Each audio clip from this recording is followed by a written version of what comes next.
Friends, നമ്മളിന്ന് വറുത്തരച്ച chicken കറിയാണ് വെക്കാൻ പോണത്.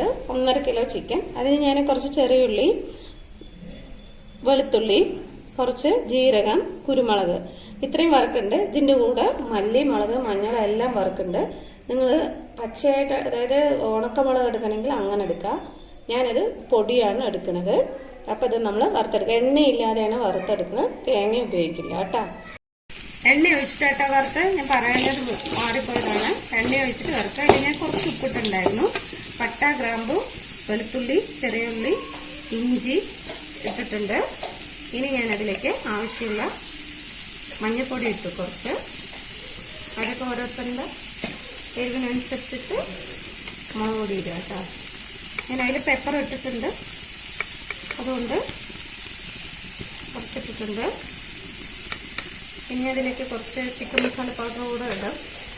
അപ്പോൾ മല്ലി അവസാനം ഇട്ടാൽ മതി, അല്ലെങ്കിൽ അത് കരിഞ്ഞു പോകും. അടുത്തത് ആച്ചി മസാലയുടെ ചിക്കൻ മസാല പൗഡർ ഞാനൊരു 1.5 ടീസ്പൂൺ ചേർക്കുന്നുണ്ട്.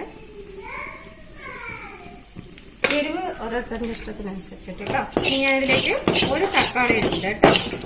അടുത്തത് ഒരു 2 തക്കാളി ഇട്ടിട്ടുണ്ട്. നന്നായി വഴറ്റിയെടുക്കുക. നന്നായി വഴണ്ടിട്ടുണ്ട്. ഞാൻ അതിലേക്ക് മല്ലിപ്പൊടി ഇട്ടിട്ടുണ്ട്. ഇനി കുറെ നേരം ആക്കി കഴിഞ്ഞാൽ അത് കരിഞ്ഞു പോകും. അപ്പൊ അതുകൊണ്ട് കുറച്ച് സമയം ഒന്ന് അതിന്റെ പച്ചമണം മാറിയത് ഞാനത് ഓഫാക്കണം. അത് നന്നായി വഴണ്ടിട്ടുണ്ട്. ഇനി ഞാനത് തണുത്ത് ചൂടാറിയതിന് ശേഷം നന്നായി അരച്ചെടുക്കുക. ഇത് ഒരു 1.5 കിലോ ചിക്കൻ്റെ ഞാനതിലേക്ക് ആവശ്യത്തിനുള്ള ഉപ്പിട്ടു.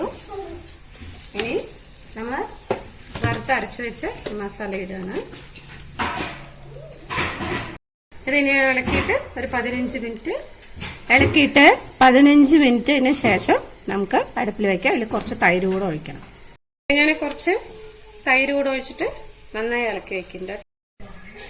അപ്പം കുക്കർ വെച്ചിട്ടുണ്ട്. ഇതിലേക്ക് ഞാൻ കുറച്ച് നെയ്യാണ് കേട്ടോ ഒഴിക്കുന്നത്. നെയ്യ് ഒഴിക്കുന്ന നിർബന്ധമില്ല, എണ്ണ ഒഴിച്ചാൽ മതി. നെയ്യ് നന്നായി ചൂടായപ്പോൾ ഞാൻ അതിലേക്ക് ചിക്കൻ നമ്മൾ മാരിനേറ്റ് വെച്ചത് ഇട്ടിട്ടുണ്ട്. ഇനി ഇതൊന്ന് സിമ്മിൽ വെക്കുക. എന്നിട്ട് അടച്ചു വെച്ചും വേവിക്കുക, തുറന്നു വെച്ചും വേവിക്കുക കേട്ടോ. ഒറ്റ വിസില്. അപ്പം അതിനൊക്കെ വെള്ളം വന്നു തുടങ്ങി. ഞാൻ ഈ മിക്സി കഴുകിയ വെള്ളം എല്ലാം കൂടി ചേർത്ത് കുറച്ച് വെള്ളം ഒഴിച്ചിട്ടുണ്ട്. ഇനി അടച്ചിട്ട് ഒരു വിസിൽ.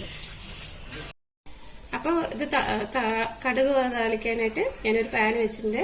അതിലേക്ക് കുറച്ച് എണ്ണ ഒഴിച്ചു. ഒരു 4 സവാള, ചെറിയ 4 സവാള ഞാൻ നന്നായി ചെറുതായി അരിഞ്ഞെടുത്തിട്ടുണ്ട്. അത് ഞാൻ നന്നായി ബ്രൗൺ കളർ വരെ വറുത്തെടുക്കാം.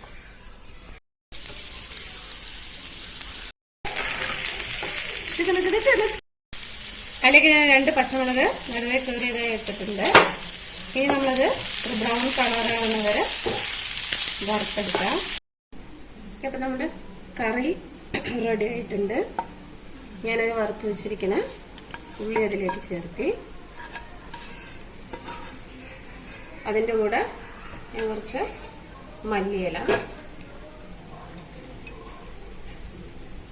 ഇനി കുറച്ച് സമയം അടച്ചു വെക്കുക കേട്ടോ. അപ്പൊ നമ്മുടെ കറി റെഡി ആയിട്ടുണ്ട്. ഇത് എല്ലാവരും ഒന്ന് ചെയ്ത് നോക്കുക, കമന്റ് ചെയ്യുക, ഷെയർ ചെയ്യുക, ലൈക്ക് ചെയ്യുക, സപ്പോർട്ട് ചെയ്യുക. Thank you.